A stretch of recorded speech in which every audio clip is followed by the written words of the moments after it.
as you learn your guitar, what you're going to find out is that as you gather more chords and more chord vocabulary is what I like to call it, meaning like there's all these chords, there's hundreds, there's thousands of them. Actually, they kind of grow exponentially.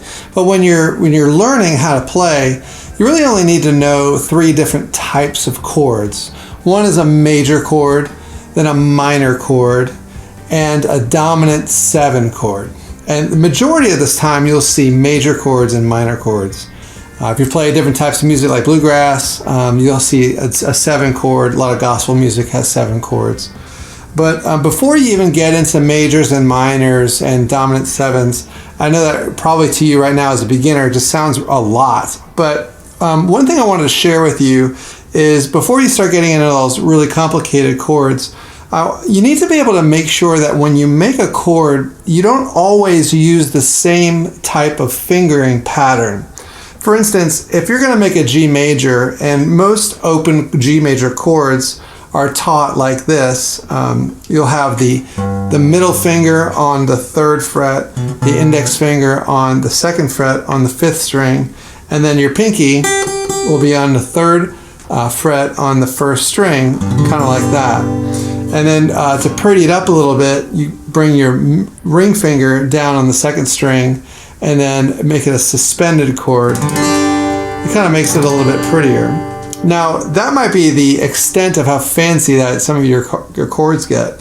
But when you're playing progressions, for instance, that aren't just straight up and down, like a G, then a C, then an E minor, or a D, let's say you're playing something like this. You're playing C major, and then F, and you need to go to a G. The G that you normally make is not beneficial for you because it violates one of the rules I like to say, always positioning yourself in such a way to be able to make the chord easily in the progression.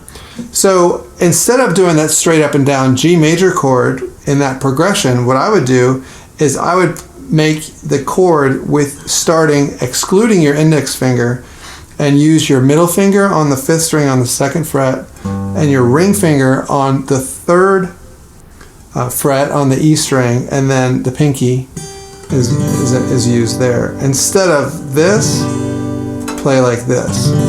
Watch how much easier it is for me to transition from C major to F to G using that pattern, as opposed to this way, and this way. There's a lot of movement there.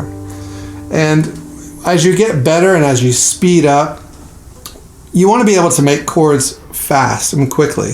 Not only quickly, but also to make them accurately. So when you're learning this new chord formation, just play it, each individual note, separately. See how it wasn't exactly the way that it needed to sound? Let's try it again. What's going on there? That means that my ring finger is actually deadening the A string.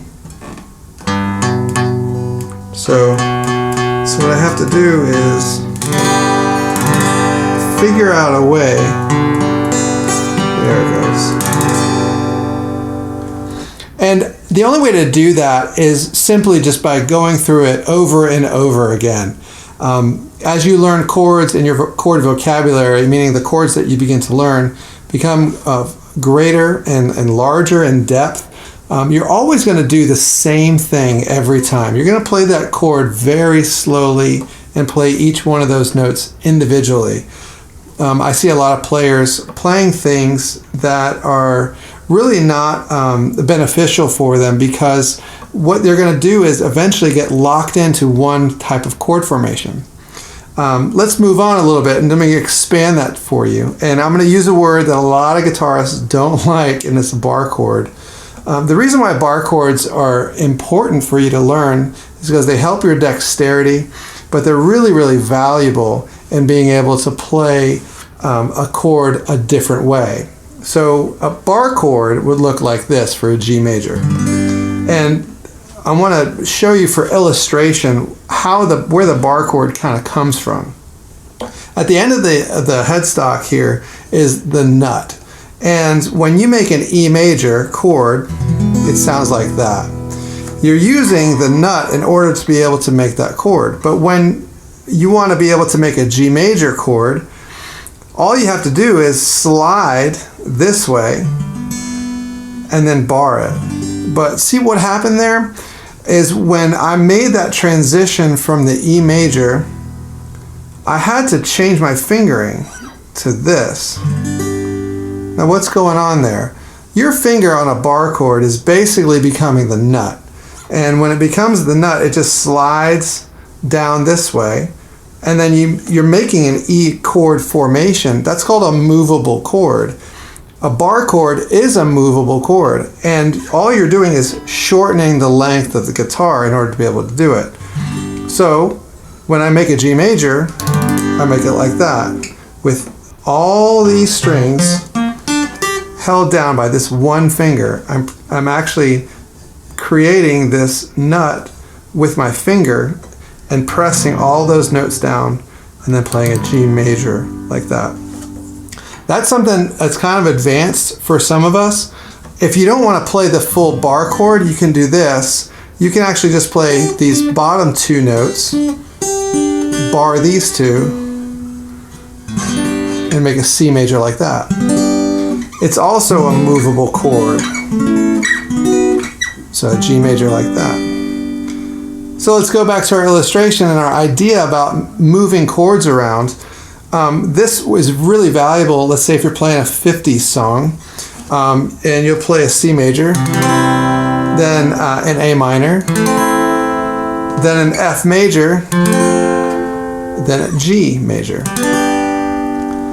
See how valuable that is? Because I don't want to play this in that moment, because I need to get set up to come back to the C major. That's when you're building your chord vocabulary. That's what's most important as you're beginning to understand how chords work. You just need to understand how they correspond to the other chords that are in the progression themselves. You're not going to change keys a lot. Now, some music does, but for beginners, for you're just learning how to play songs, like around the campfire, you're not really going to do a lot of key changes. So it's not really that important yet, but it's still something that you need to be able to do. Now, one of the culprits in this whole thing is this thing called a capo. And what guys do, what they'll do is instead of playing the bar chord, they put a capo on it, and then they play the easy chord. They literally only learn these four chords and just move the capo up and down, because the capo shortens the length of the neck, and you can play the same chord formations. They're movable chords, and then you can play the G, C, D, and E minor, just like your cowboy chords, these open chords. But that's not something that you want to do, because it's not helpful for you long term. Now, if you're singing and you need to play a song in a different key, go ahead and use it. I'm not saying that you shouldn't use it, but I'm just saying that you don't want it to become an obstacle for you later on in your development. I hope that was helpful for you. That's something that I've learned over the years that has been really, really valuable to me. We're going to have more videos about more chord formations, more chord progressions, how to get better. But make sure you're always creating some time in order to be able to do it, and stay tuned in for the next video. We'll see you in the next one.